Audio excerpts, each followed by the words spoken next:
Hey everybody, welcome back to our Say What series. You know who are the stupidest people alive? Or maybe I should say it this way. You know who are the greatest fools in the world? Christians. Say what? That's right, Christians. And I'm not the first person to say it.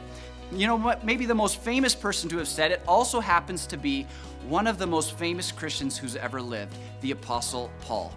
Paul thought Christians were the greatest fools ever, but there's a catch.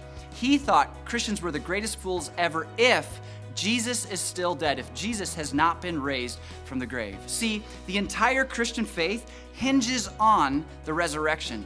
If Jesus is still dead, we have been duped. We are the greatest fools alive. But there's another side to that coin, isn't there? If Jesus has been raised, it changes everything. And what does that mean for those of us who still think Jesus is dead? Somebody's been fooled. This is pretty important stuff. See, maybe you're skeptical of the Christian faith. Maybe you're skeptical of Jesus and skeptical of the resurrection. I get it. I mean, it's pretty unbelievable.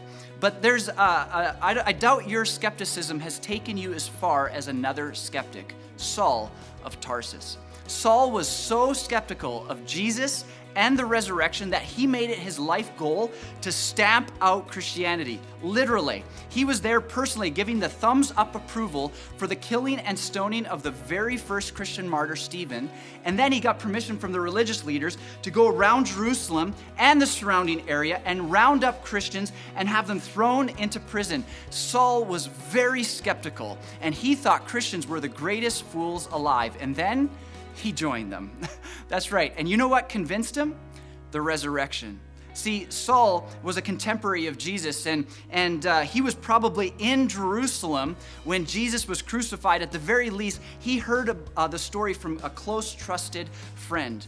And it was when Jesus, who was crucified and dead, showed up to Saul personally that he joined the movement and he put his faith in Jesus. And Saul would become better known as Paul, the apostle to the Gentiles, and nearly half of our New Testament was written by, guess who?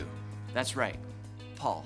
See, Paul, or Saul, tried to stand up to the movement of the church, and he was swallowed up by the church because Jesus is not dead. Jesus is alive. So because of the resurrection, that means now that we have hope. We have hope in the middle of crisis. We have hope in the middle of a storm. We have hope in the middle of a pandemic. We have hope in the middle of a crumbling economy. We have hope in any and every situation. We even have hope in death because our hope is a living hope. It's in the living Jesus. You know, it was the Apostle Paul who said, "Death has been swallowed up in victory." And the sting of death is sin, and the power of sin is the law. But thanks be to God, He has given us victory through our Lord Jesus Christ, because Jesus is not dead. Jesus is alive. So maybe you've dismissed the Christian faith, or maybe you've never considered the faith because you just have your own skeptical ideas about it. Could I encourage you to consider the other side of the coin? It's pretty important. We'll see you next time.